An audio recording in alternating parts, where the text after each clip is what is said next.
everybody. Welcome back to Staffing Monthly, where we are trying to solve the biggest challenge facing our industry today. And that is, where are all these candidates? How do we actually get more and better candidates into our pipeline so we can better serve our clients out there and fill job orders faster, making the lives of the recruiters exponentially better, right? And you know that I've scoured the entire globe. I've literally gone around the world. I've gone underwater, as you saw. And here we are. I actually have a good friend of mine, David Folwell from Staffing Hub. You know him, but today he's got his Staffing Referrals hat on because he actually has some amazing information to share with you about how to optimize your referral program and get the most out of the candidates that you already have working for you, because those are your best ambassadors. Okay, so Dave, man, I appreciate you coming back on Staffing Monthly. Glad to have you here again.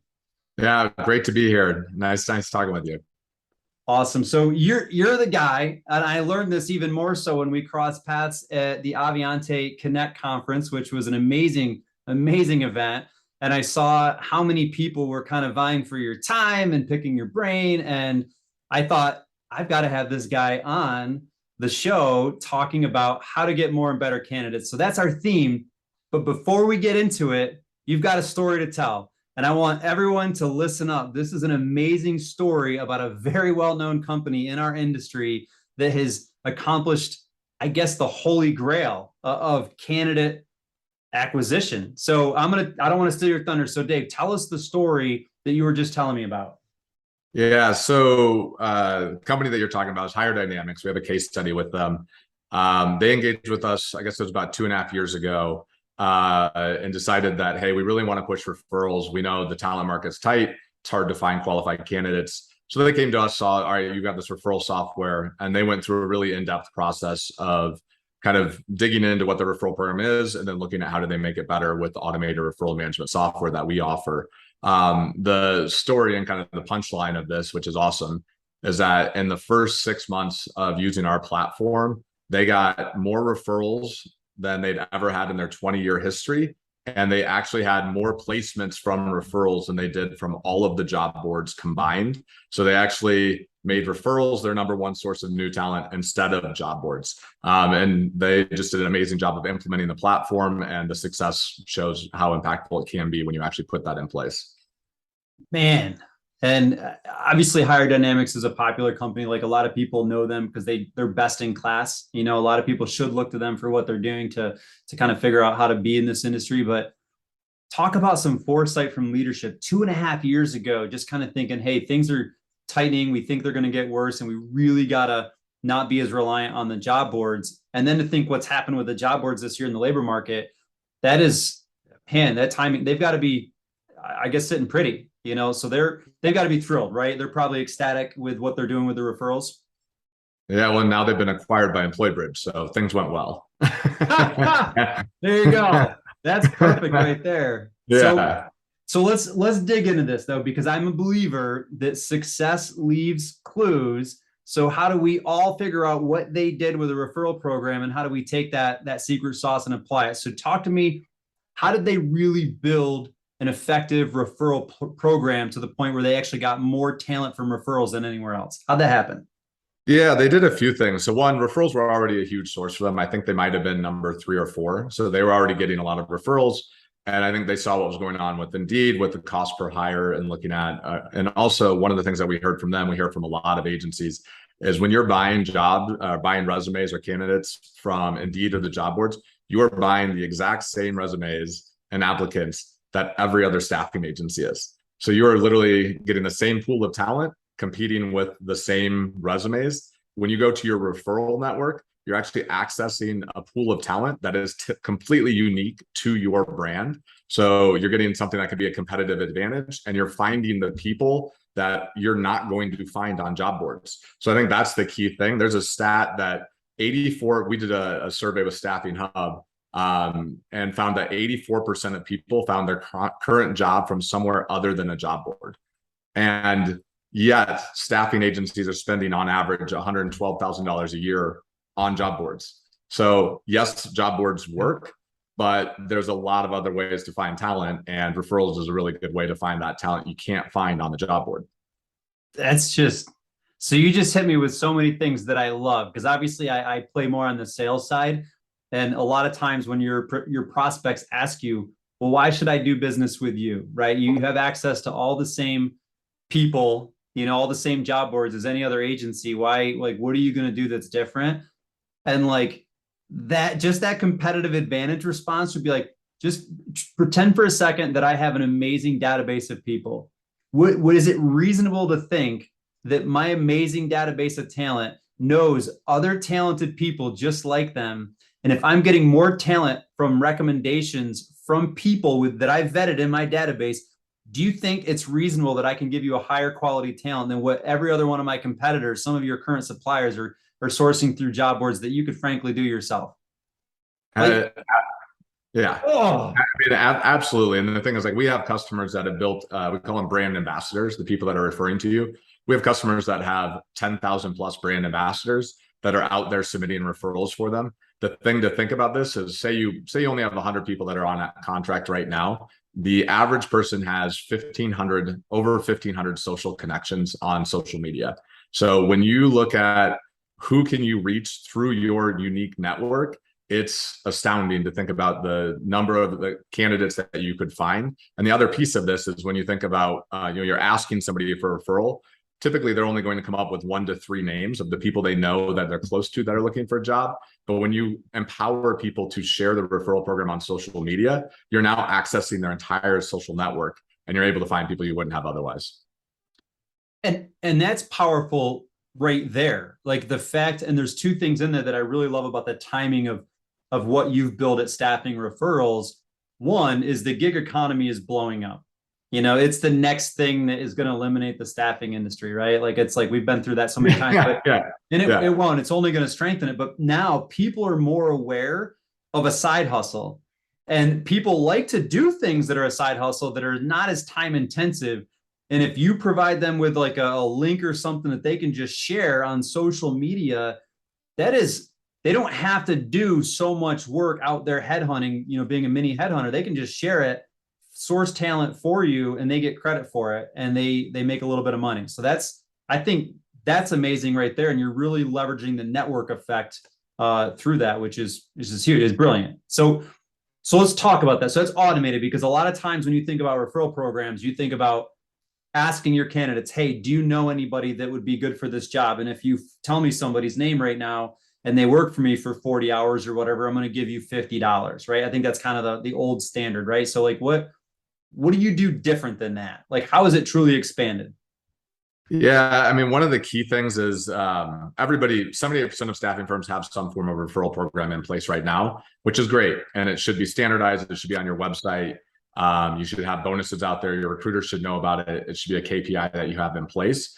One of the things that really makes what our platform does different and powerful is we're going to give your entire talent network a link that they can go share. You just talked about that a little bit. Quick story on the value of that link, something I didn't even know, but a really close friend of mine, was about 4 years ago during our product testing days. She was a travel nurse, worked for a healthcare staffing firm that was using our product.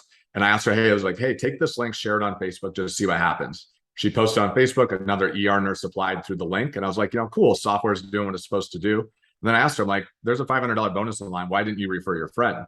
She's like, oh, I worked with her 6 months ago. I barely know her.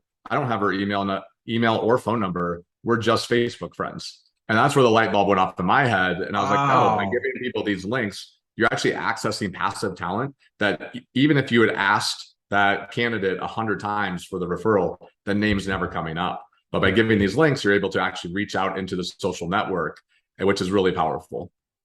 That's crazy that you say that. I just had this thought the other day, and I'm sure you get this on LinkedIn. When you get the notifications and it's like, here's 12 people in your network that are starting new positions, right? Yeah. And again, I've got massive networks on LinkedIn. I think we all do, and varying degrees of closeness, right? But there's been countless times when I get that notification, I'm like, man, I had no idea that person was actually looking for another job. So I feel like that's an untapped opportunity to get to that passive talent, like you were just talking about. That's Uh, that's brilliant. Absolutely. Yeah. And then the other component of this, this is recent, but we actually have, we call them brand ambassadors. We have one guy that is also in travel nursing, ironically, but he is not a travel nurse, does not work for any of the staffing agencies that we work for, but he has a travel nurse blog and he has a travel nurse newsletter. And he's working with 4 of our customers now and is doing the side hustle that you talked about. He is putting their referral links into his newsletter and is blasting out and actually out there actively recruiting for these referral bonuses as his side hustle. And he's doing it. He's like, let me know whenever you have a good healthcare staffing firm that's going to reply quickly. Let me know as soon as they come online, so I can go out there and recruit for them and drive more people. So that's like the affiliate marketing component of this, Yeah. which isn't as common, but it can work. And there's people that really take it up and look at it as like, hey, I'm gonna make some money. I've got this network to go out to. And why not? Because there are some agencies out there, some recruitment firms out there that pay huge referral bonuses because they're in like more premium spaces like healthcare or travel nurses or the IT space or physician or locum tenens, whatever. They can pay those premium referrals. So if you're in that space, who knows, you can make an extra couple grand a month, which is, that's great. It could be a mortgage, right? Yeah, absolutely. Absolutely. So, I mean, there's people that kind of pick it up with referrals. What we see through our platform is that, we always hear the 80-20 rule and brand ambassadors, we're seeing it's more like 90-10, 10% of the people are going to do the entire lift. Sure. There's people that really grab a hold of this and go out there and just, they're referring people nonstop and trying to earn that extra cash.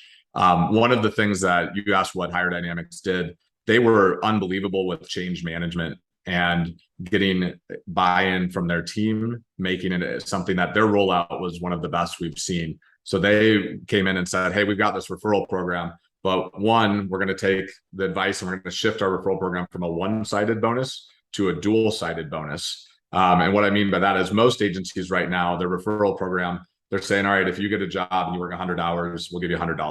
And they give it to the brand ambassador. If you look at all modern referral programs like Chase, Uber, Lyft, like any of the major brands, they have a dual-sided referral where they're giving a bonus to the applicant and also to the ambassador. So it might be, I think in their instance, it might have been $100 for the ambassador and $50 for the applicant. Or like IT, we'll see $1,000 to the ambassador and $250 to the applicant. What that does is it takes the referral from being a selfish act where I'm making money on getting my friend a job, and it makes it something where it's a win-win, and it increases the likelihood of it being shared. So it's like, I'm not going to go, there's some people that don't mind. They'll go out there and share it all day to try to make money. But when you make it for both people, where both people win, then you're increasing the likelihood it's going to get shared. So we highly recommend that people shift, whether you're using software or not, consider using a dual-sided referral bonus because it'll increase the likelihood of people talking about your referral program.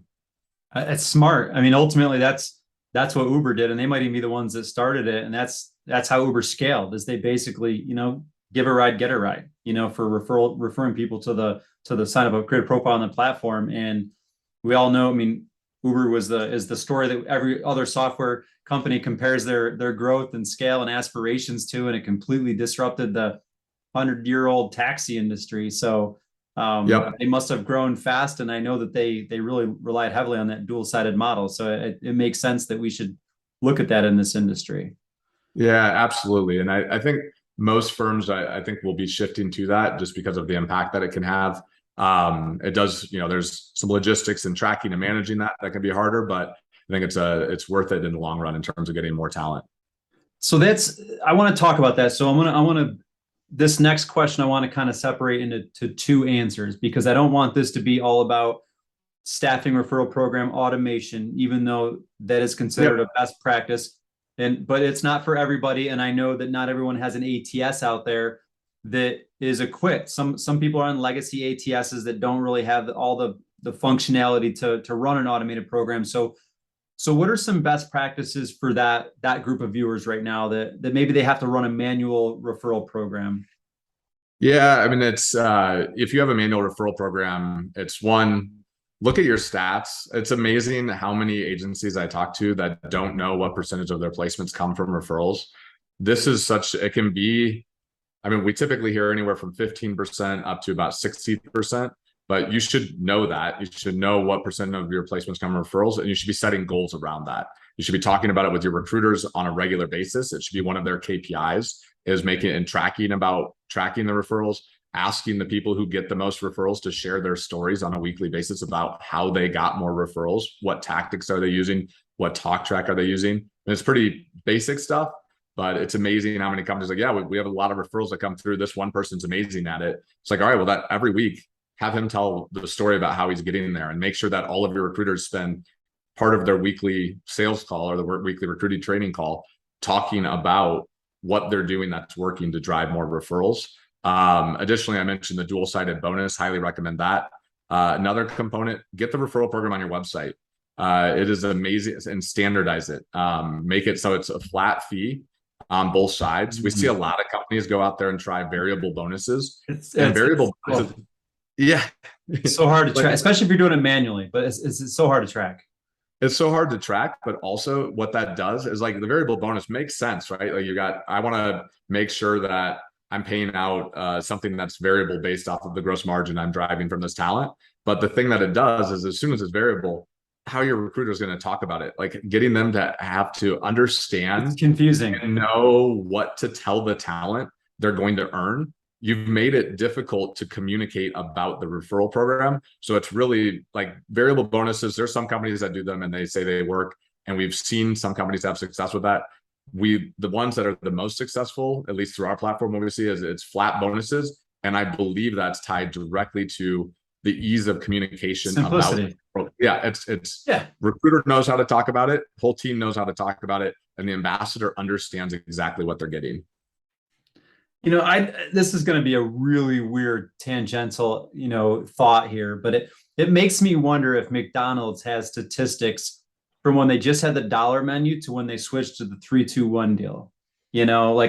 I wonder if adoption, I wonder if maybe that's why they did the 3-2-1 was to kind of slow that down, because maybe they weren't making as much money on the dollar menu. I wonder if they actually added a layer of complexity for that very reason. But anyway, that's a whole other rabbit hole that I know you and I have a tendency to go down. So while we're on the manual side, let's point out some things that don't work. Like what are some common things that you may see agencies or you hear of agencies doing that just sort of trip them up from having a successful referral program? Yeah, and I mean, I'm going to go back to this, but not having it clearly defined, not having it on the website. We also see companies that do ongoing bonuses where they'll pay like, hey, you're going to make $1 per hour. That's great if you're looking at retention. Yeah. There's a few in healthcare staffing. And the thing is, if your referral program, if your goal is retention, that's an amazing play. Because what they do is they say you have to be on contract with us to continue to get paid out these referrals. So it can be good if you're looking at retention. Now, if you're looking to find new talent and you want to broaden the top of the funnel as much as possible, that's not as impactful, because again, people don't really know how much their friend's going to work. Yeah. They're not, it just again adds a layer of complexity. So I think it's good to think about what your referral program, what you're trying to achieve with it. I do think that there's an opportunity for saying, all right, if you get X number of referrals, we're going to give you an extra bonus on top of that, and having it where like your top 5% of your ambassadors are getting something additional. The other thing we've seen work really well is companies will run quarterly contests, and they'll not only run quarterly contests for the ambassadors, but they'll also run them for the recruiters. And they'll say, nice. Hey, the recruiter with the top, with the most referral placements this quarter is getting a trip to Hawaii, or they're getting $1,000, whatever it may be, depending on who you're. Yeah, I'm in on that.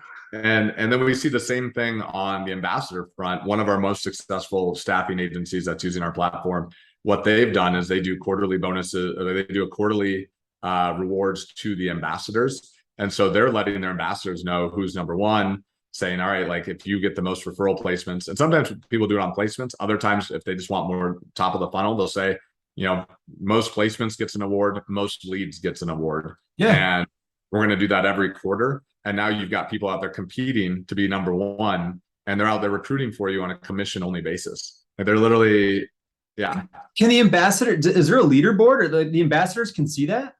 So we don't have a public leaderboard at the moment. We have a leaderboard internally that these companies are using. They're using that data and then sharing that with their ambassadors. The leaderboard might be something on our roadmap in the future for companies that do want it to be public. The way that we would do that is, we'll have to obviously hide the names, hide some of the confidential information, but that's something that might be on the future roadmap for us. You could just have your ambassadors you create just usernames, right? Just like gaming, Yep. I think that, but that's interesting. The fact that, and I think this might have been two glossed over points that I just want to highlight that were kind of light bulbs that just hit me is if the internal recruiters at the agency can see that 10% that are the top performing ambassadors, like you can throw a little something, you can throw a little love their way. You can say, hey, you're really crushing it. I'm grateful for you. And just having that visibility to positively reinforce that behavior is probably only going to exponentially increase the behavior, right? Yep. So are you seeing people do that? Yeah, we are seeing people do that. And we even, again, whether you have software for this or not, go look at who gave you the most referral leads over the last quarter. And maybe they didn't get placed. Maybe they're not on assignment. But if somebody gave you 20 referral leads, give them a $50 gift card. Like go build a relationship with that person. They are a commission only recruiter out there spreading the word about your brand. One other thing I just want to touch those on 20 is people would have cost you $60 on Indeed at least, right? Yeah. So absolutely, Yep. Go ahead. I didn't mean to cut you off, but absolutely. No, you're good. And people miss that. People are just like, it's like we reward the people who get placed, but then the people who are submitting referrals and they don't get placed, they're not paying attention to them. So that's an area that I think is an opportunity for all staffing agencies to consider. So I think that's something to think about as well.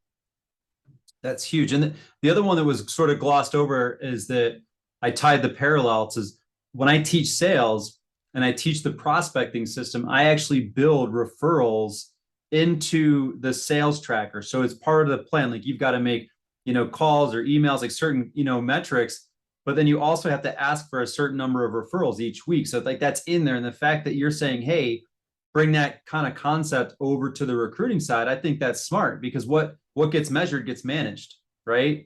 So I think that's big time. Yeah, absolutely. And we recommend, so we do interviews with all recruiters that are having success with the platform to learn why they're having success. And one recruiter is 2 months into the job as a recruiter. And he's like, I'm getting so many referrals from people that don't take the job. And he's like, his talk track was, he said at the end of every call, somebody's like, I'm not interested. He'd say, no problem at all. If you happen to know anybody, there's a link in my signature. You can refer them through there and earn some cash. So that's a way to do it. If you don't have the link and you're not having the software, you can just say, not a problem at all if you happen to know anybody, but you'd like to earn, we have a $500 bonus if you know anybody that might be a good fit for this role. And making sure that that is part of every conversation where somebody isn't interested in taking the role, that question should be part of the talk track. Standardizing that, formalizing it, make sure people are talking about it is a key component. I think that's huge. So now let's switch over to the automated side. And I know this is your area of expertise. So before I say what are the best practices, just let's talk specifically about which agencies are the ones that are best equipped to actually have an automated program right now. Yeah, I'll tell you first who's not. So executive search is something that you don't need automated referral management if you're an executive search. What we have found when I initially launched the platform, the hypothesis was healthcare staffing, travel nursing. It was like that segment. I knew it well. I knew it was a really tight knit group. I knew that referrals were impactful for it.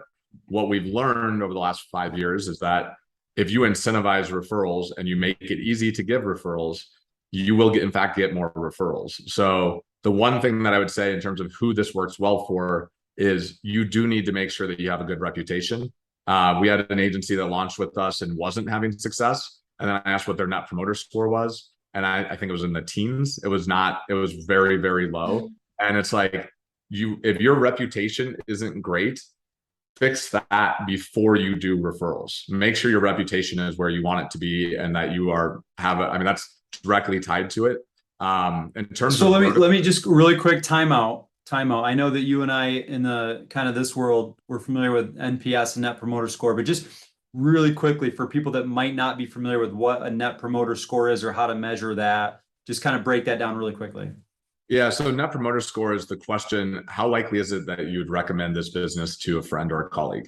And it's a score of 1 through 10. You get a score back. Companies like Great Recruiters allow you to track this. There's a company, Clearly Rated, does it as well. Highly recommend having one of those two in place. and using something like that to consistently track your NPS is going to have a direct correlation to how effective your referral program will be at your business. So higher the NPSs, the more impactful a referral program will be for you, and the more you should be focusing on referrals. So it's something really important to think about, because if you are dealing with reputation issues, don't go jump into referrals right now. Fix the reputation first. Makes a ton of sense. Okay, so go back on the automated track on who this works for. Yeah. So in terms of the verticals, healthcare staffing is still a huge one. We had an agency that fairly large. I think they're about 150 recruiters, and they 2.5x their referral placements in the first year of using it. And they already had a reasonable amount of referrals. So that was huge for travel nursing. If you can imagine, that's the ROI was very significant. IT has been really successful with us as well. We did a case study with a company called Diversant, who they said in their first year of using the platform, they had a 40x ROI. We're also seeing a lot in the professional and light industrial. Typically, it's with the bigger, medium to big, large on the light industrial side is where it seems to work better. Do you think it's just because they've got a bigger network? Is that anything there? I think bigger network, and I think it might be tied back to reputation. If you're earlier in the space in light industrial, I'm not exactly sure, but it makes sense. Yeah, we typically see like 8 offices or above is a good spot if you're in light industrial to be focusing on referrals. Below 8 offices, I think you're still figuring out processes maybe and still figuring out some of those components. That was going to be my next thing is those companies that have scaled to that level, they've clearly figured out how to process or create process around their business and actually onboard new processes. And kind of like you mentioned with the onboarding of Hire Dynamics, because they made it a priority and they were able to onboard the referral program seamlessly, they had success with it. And I think bigger companies have just had more experience with that. But that shouldn't preclude a smaller company. If you're a smaller company out there listening to this and you're thinking, hey, I could benefit from having more and better candidates and I want to get them from referrals. Like I think Dave, and there's probably others out there, but obviously Dave, you're here. You can advise on the best practices to roll something like this out. Yeah, absolutely. And we also, and I'll share a link with, but we have a referral program best practices and benchmarks ebook, which has data on the bonus amounts by industry vertical, shows you placement rate by vertical, which just a side note on that is referrals are getting placed 16 times more likely to get placed than a job board applicant. So when you think about recruiter product, 16? Yeah, it's insane. So yeah, I mean, job boards are 1%, and we're seeing through our platform a 16% placement rate on referrals. So it's something that I think everybody should have a referral program. I also believe that there's a right time for software. Not everybody needs our software though. Like if you're small, you're getting started, start building your manual referral program, build it out and get people used to it. I also have found that there needs to be a change management component of this, and it needs to be something where leadership is involved and bought in and saying, hey, this is how we're standardizing our referral program, and this is how referrals happen going forward, and we're going to use this software and go for that. Where we've seen our software and automation not work is when staffing firms are like, hey, we're going to buy this and throw it over to our recruiters and hope that it goes well. And I think that's honestly, that's probably true for a lot of software, but there really does need to be a component of, hey, this is an initiative, and we're going to take the right steps to get everybody on board with it. Recruiting agencies should take it seriously, because this is what you do. Like you recruit talent. Like you should master and be intentional and deliberate about every stream that you have in place to bring candidates to you. And this is no different, just like you probably, and if you're not, you should be doing this, but you should be looking at job ad SEO and how do you optimize the copy of a job ad to get more talent? What are your job ad headlines that are going to drive more engagement? Like you should be looking at those best practices, and you should take the same level of care and intentionality into a referral program. And I think if I had to guess as to why agencies hadn't done it in the past, it's because of how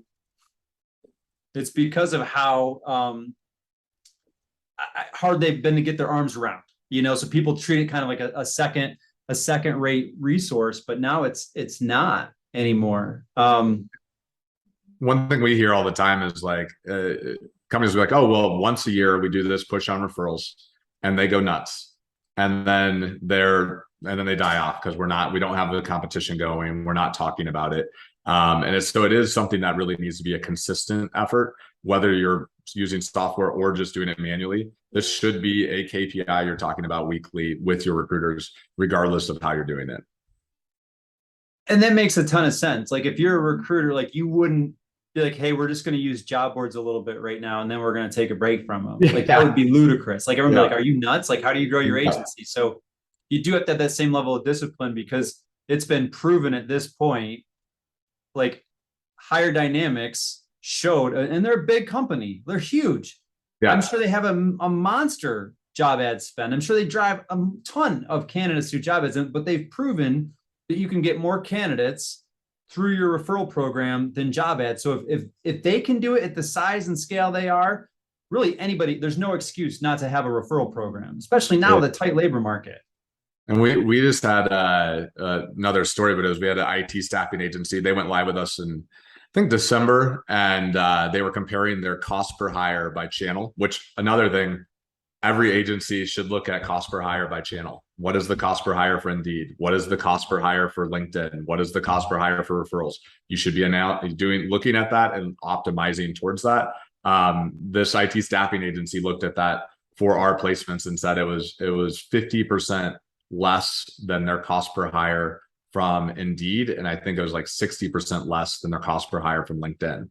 So the thing about referrals is it, for most agencies, I also, just to be, not everybody's going to make referrals their number one source. Sure. That's not the standard. It's not going to replace job boards completely. You're always going to need job boards, but you're leaving money on the table if you aren't focusing on referrals to try to get more talent into the pool. So those are some big numbers. And I think a lot of times people have a hard time extrapolating that data, like their cost per hire, because it gets a little bit tricky. And I was going to ask that question, is like, is there any correlation?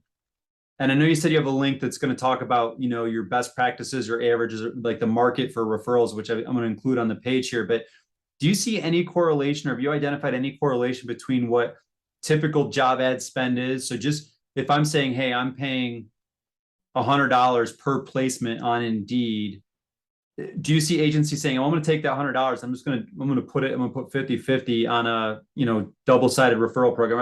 Are they correlating the two, or is it not really that connected? I don't know how they work. I just know they just provide us the data saying, here's the cost per hire through Staffing Referrals, here's our cost per hire through these other systems. I mean, okay. I think the other thing that we hear agencies talk about is like, all right, well, do you want to give Indeed your money, or do you want to give your talent your money? Because when you pay your talent more, you build loyalty. So you're actually building in retention and brand awareness and excitement about your brand. When you give money to Indeed, you're helping Indeed grow. Like that. That's it. Yeah. So it's like, who would you rather pay? It's again true. So even in a weird way, going back to something you said earlier, that when we give our money to Indeed, and I'm not bashing Indeed, we all need the job boards, but when you give money to Indeed, that just gives them more marketing dollars to get more people on Indeed to go sell back to your competitors, right? Yes. Oh, so in a way, you're kind of helping everyone else out there compete against you with the same exact talent. But this way, it is better to put money in your pocket, especially, for people out there, if you're working in an industry where maybe you've got those clients and, maybe it's not you, maybe somebody has those clients that don't pay what they should, and they pay like bottom of the market. And you're like, man, how do I get talent to take a lower paying job, especially right now with the kind of the rising pay? This is a way, like, you can have your talent and put more money in their pocket, by doing this, and it's good for them, and it's good for you. And I think that's another way to combat that turnover, as you mentioned earlier, retention, all that kind of stuff. It's another unintended consequences of having a good referral program. Yeah, well, that's the other thing. I mean, I think most agencies at this point, with what's gone on in job boards, are looking at alternative sourcing strategies, whether it be direct sourcing, referral programs. Like, I think you should be considering, how else can I find talent? One thing that I also think is worth noting in terms of what doesn't work or doesn't work as well as people think, I think all business owners and think everybody's driven 100% by money. So the more money I offer the referral bonus, the more referrals I'm going to get. There is data out there showing that Referrals happen when they like your brand and you incentivize it. After $200 in bonus, the actual number of referral placements you're going to get doesn't increase that much. We had one company, I wish we had done this, but we had a company that we talked to that they went from $100 up to $2,000 for the referral bonus and they did it monthly. They were systematic about it, see what was the Where right the sweet spot was. What was the sweet spot. They said after $200, no impact in placements. At $2,000, they're getting more referral leads in the funnel, but they weren't actually getting more people on the assignment. So they were paying a lot more out, but actually not having a huge impact. A lot of agencies focus too much on the amount and not as much on the experience and the fact that your reputation and just incentivizing it is typically enough. One other note, you mentioned the retention side of this and getting people in at a lower rate. Turns out people like to work with their friends. And when you can work with your friend, you might be willing to take a lower rate because you're going to enjoy your job more. You're also going to stay on the job longer because you're with somebody that you know. So that's another benefit of the referrals. It's true, and I also think that like if the referred person gets the job because their friend recommended to them, they're probably almost more likely to stay on that job, almost out of a sense of obligation, right? I'm not saying that we've got, a guilt factor going on, but I know that if my buddy is like, hey, you got to go do this thing, and I'm like, all right, this is cool, I'm going to do it. Like, it's kind of like a gym accountability partner, right? Like if that you're going to be meeting your buddy in the gym and he's going to be there, or she's going to be there at whatever, 6 a.m. and like you're going to go. And you're just going to keep going because you have a sense of obligation because you're there. So I think that also makes a ton of sense on the program there. So I know this is going to run counter to what you do with automated staffing referral software, but do you have any sort of ebook or a guide just on best practices in general that you do? So the guide is actually for setting up a referral program. The entire guide will tell you how to set up your referral program regardless of using our software. And I think everybody should be refining their referral program, whether they're using our software or not. My guess is that in the next 3 years, if you look at every major company has a digital referral program, everyone, like it's hard to find a company that doesn't today. Yeah. I think that in staffing, I would guess that 50 to 70% of staffing firms are going to have some form of a digital referral program in the next 3 years. But in the meantime, if you don't want to do software, if you don't want to go digital with it, you could look through the guide. It gives you step-by-step what to do, how to do it, and also provides benchmarks so you can set it up and be successful with it. We even have samples of the terms and conditions that you can put in place with most staffing agencies. We recommend, putting a set number of hours, making sure that you're getting your margin on the placements. Yeah. Which goes back to that accountability buddy as well. So, once your friend hits 100 hours, that you get $100 and they get $50, guess what? The odds of you hitting that 100 hours increases. So there's a benefit there too. Yeah, because they're gonna be on the phone, but yo, man, you better not quit yet. Yeah. Like, listen, man, hang in there. Hang in 10 there. more hours and we both get our bonus. I love it, man. Well, listen, I always have a blast when we chat about this. And, just to recap some of the key points that I took away from this. So regardless if you have an automated referral program or not, the key takeaway is one, you should have a program and you should make it part of the routine. Just make it habit for your recruiters to be asking the candidates that are placed, the applicants that are coming into your ATS or coming into your office or anyone in an interview for referrals, and tell them about your program.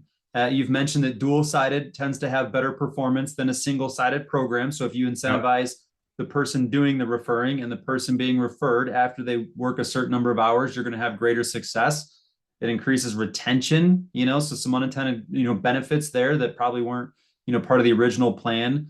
I think that's huge. It gives you a competitive advantage because you're working on more of a passive talent group than maybe everyone that's just applying to job boards, and the fact that you said that a referral gets placed 16 times more likely to be placed than a job ad candidate tells you that it's a better quality candidate, so I think there's a lot of great value just by having a referral program. So for those of you out there that have one, definitely click on these links and see the best practices and see, what referral bonuses should look like for your program. And for those of you that might have been maybe burned in the past, or you think like, I've tried this and it was just too much headache to work, like just download this guide, see the best practices right now.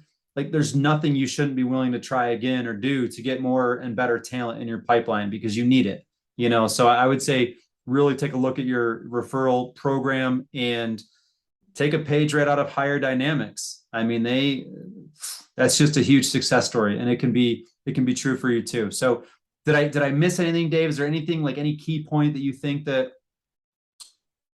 No, I think that was an excellent summary, probably better than I could have done. So I think it's a great summary. And I think to your point, though, focus on it, make referrals part of your company culture, build a referral culture, get your recruiters engaged in it, regardless of if you're using software or not. Make it something that you're talking about on a weekly basis, standardize it, make it easy to communicate about. And then if you are interested in looking at how you automate it and make it digital, we're here to chat. Awesome. I love that. So you say here to chat.